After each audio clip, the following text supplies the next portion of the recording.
Hi guys, I'm back for numbers 3, 4, and 5. So I kind of got them ready just to make the whole process a little faster. I put them in the calculator for 3 and 4, and you know, just to remind you how to get that intersection, you just pretty much tap near the graph, and then you just go to menu, function, intersection. You say you want it with that function, yes. They give it to you.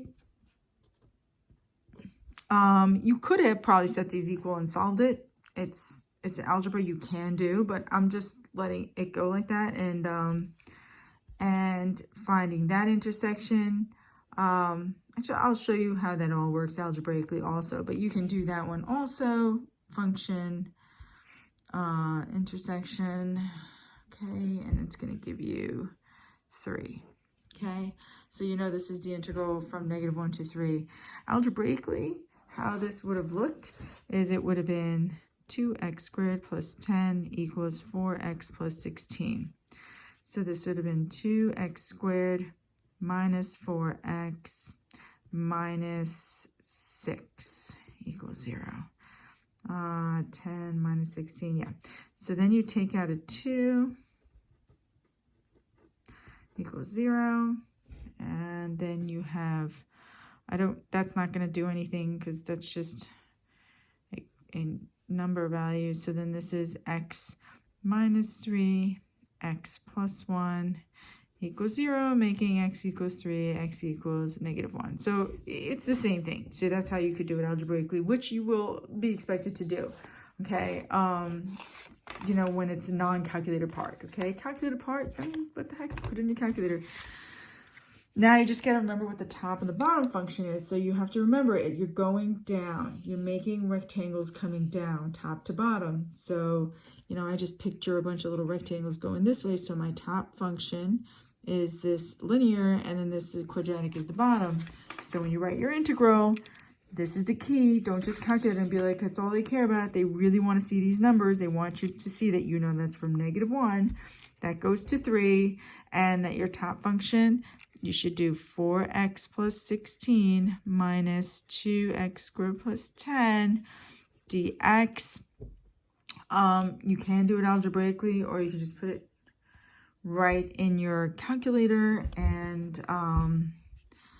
and you would get, what do you get? I wrote it down over here. Hold up.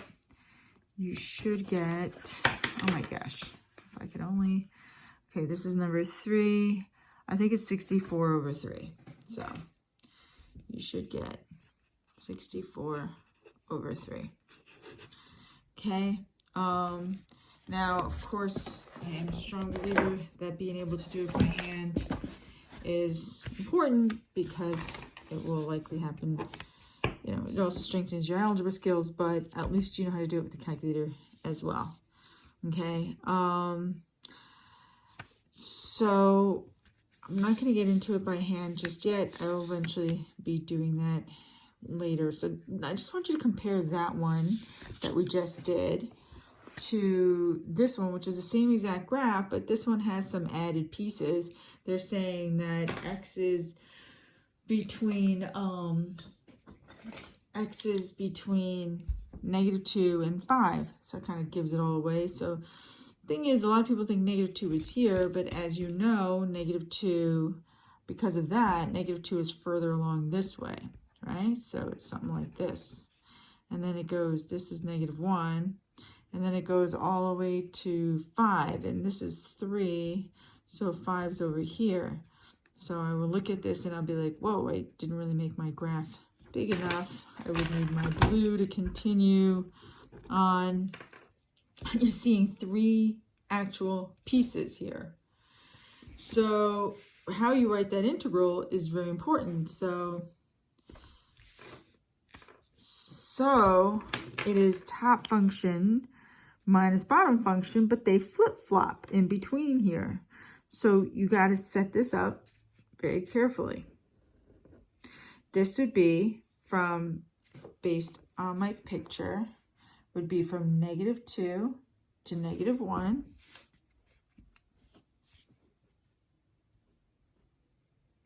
Maybe it's better if I just write it under here. Okay, so you can see it all together. So this would be from -2 to -1, where to make it easier, I'm going to call this one, this was, wait, I forgot how I graphed it. In my graph, I made that top function f1 of x, and this bottom function,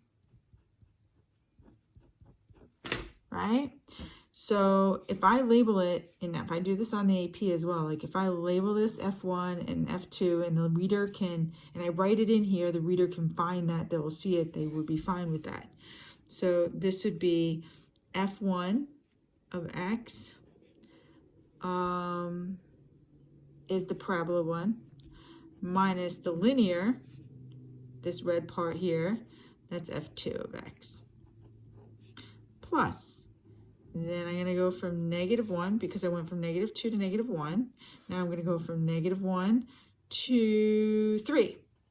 -1 all the way to 3. So this time, F2, my linear is on top. So it says F2 minus F1 of x.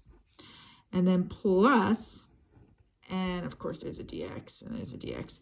And then, oh gosh, I'm going to run out of room. And then I'm going to go 3 to 5, and this is f, the curve 1 of x. Yeah, I'm going to use this paper. Just, yeah, minus f2 of x dx. That's my plan, right? This is just like in school when I like run out of the board. It happens here too. How ridiculous is that? Okay, so yeah, that's all the big points. Like you just get that all in there, and then you just type that right into your calculator. You're good to go.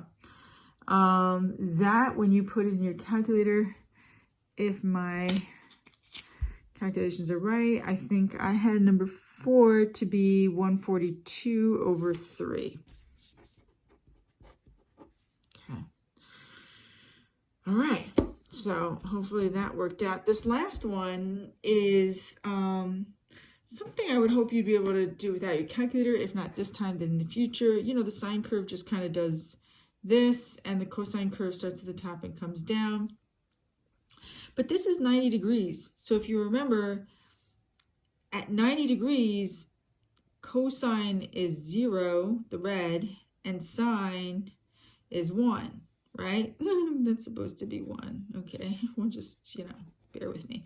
Okay, and then right here in between, can you remember what that is in between where they are equal, where the two intersect? Okay, that is where the sine of x and the cosine of x are equal. And that is at, yep, I hear some of you saying it in my head. Yep, I'm just imagining I'm in the classroom with you. Would be nice. Anyway, that's pi/4. And that's where they intersect. So you can do, again, top minus bottom plus top minus bottom, and you'll have this. So let's do this again. So this is 0 to pi/4. Oh, putting this down, sorry. 0 to pi/4. The top function is my cosine function minus sine of x dx plus, and then pi/4 continuing on to pi/2, and that would be the sine of x minus cosine x dx. And that should end up being, yep, I will get that. I don't want to just stick this out here. What number is this? Number 4. No, 5, I was kidding. And that is 0.828. Okay, that's what I got for that. Okay, so that's for those 3.